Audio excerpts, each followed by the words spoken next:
go through our virtual gallery and see the art that we talked about here tonight in our spotlights, along with the other 60 artists that are featured in there as well. Tons of great stuff in there. And again, all the proceeds benefit both the artists and Hawaii Appleseed.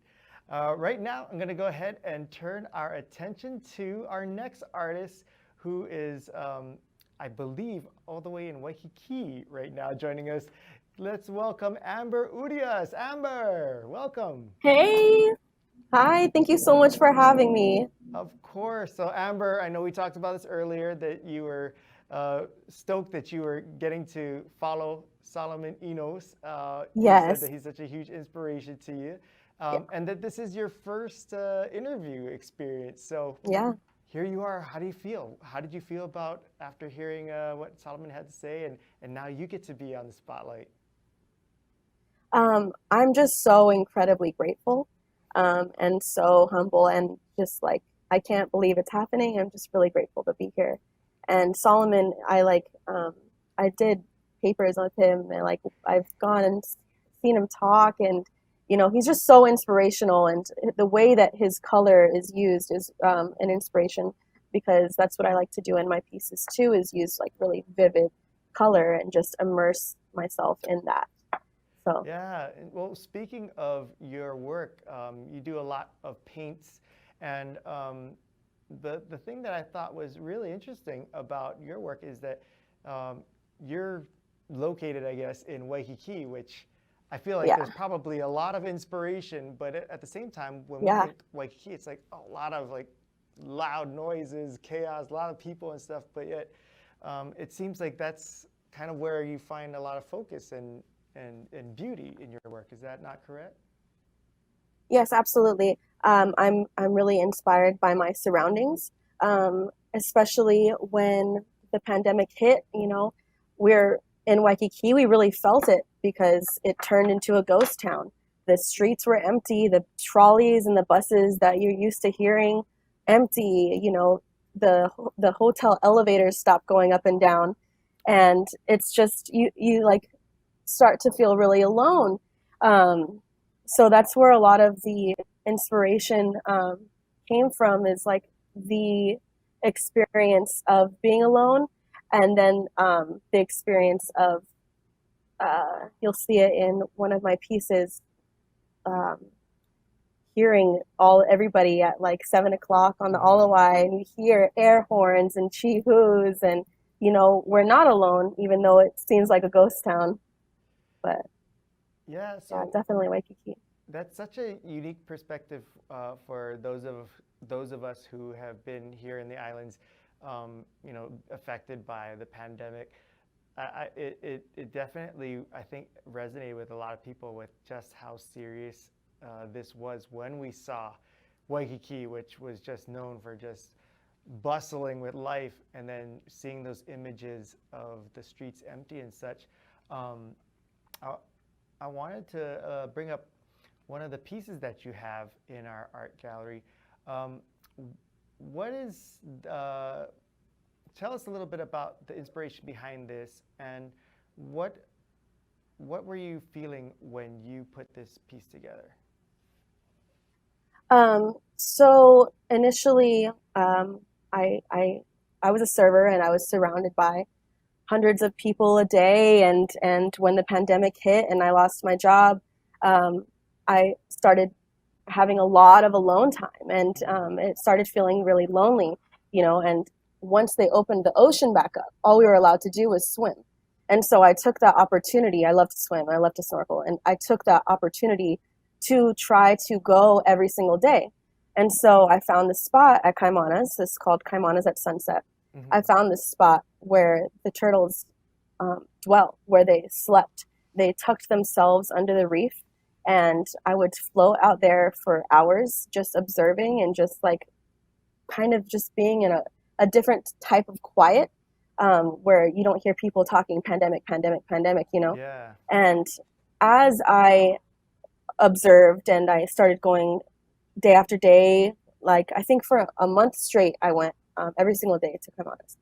And I started observing the different beauties of this place.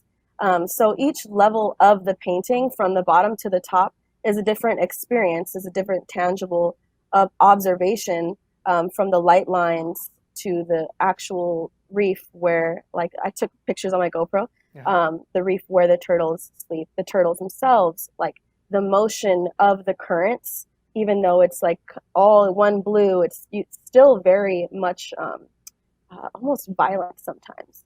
And then there's the turtles and the way that the light shoots through the surface of the water, especially at sunset, is almost this golden. Um, so I used gold paint, and then the surface of the water is like this really almost. I realize it now that it's almost like a gunmetal. It's like Oh, a silver, but here I was just trying to figure out what that color was, and then of course there's the floating and like just letting life kind of just, it's so heavy sometimes, so to be able to float was just like a very freeing feeling. And then sometimes the paintbrushes, or like the clouds will look like paintbrushes, so I took my brush and I just made a cloud. So it's all very tangible experiences, and I wanted to capture that feeling and yeah. remember it. So there's a lot of emotion in it for me. So I know we have a few more pieces that we're going through, and we'll kind of show them as we talk. But I wanted to ask you, going from, having this environment of lots of stimulation, and the hustle and bustle of Waikiki, and then the pandemic kind of bringing a lot of calm and nothingness almost. How did that allow you to grow or expand as an artist? Now, having this shift in environment. Yeah. Well, it gave me the time.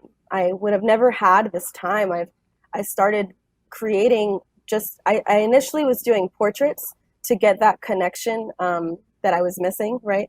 I was doing portraits of friends or just of just beautiful people that I wanted to capture that essence of connection. And but if the pandemic didn't hit, I would never have this time. I would still be serving. I would be working full time. I've created a lot of work. A lot of it's not shown, but just a lot of time to create my website and like really give this my all and focus on what I've been wanting to do for so long. I went to school for art, and everyone's like, well, what are you going to do with that? And I really wanted to be an artist, and this is what it is now. So I'm so grateful in Uh, strange ways, gonna make it work. I'm so glad that you didn't listen to those people, and that you just followed your passion and your heart, because Yeah. you're far too talented to not have these out there in the world. Um, I Thank wanted to continue to see some more of your art here in the gallery. What is it that you would like to share with our viewers as far as,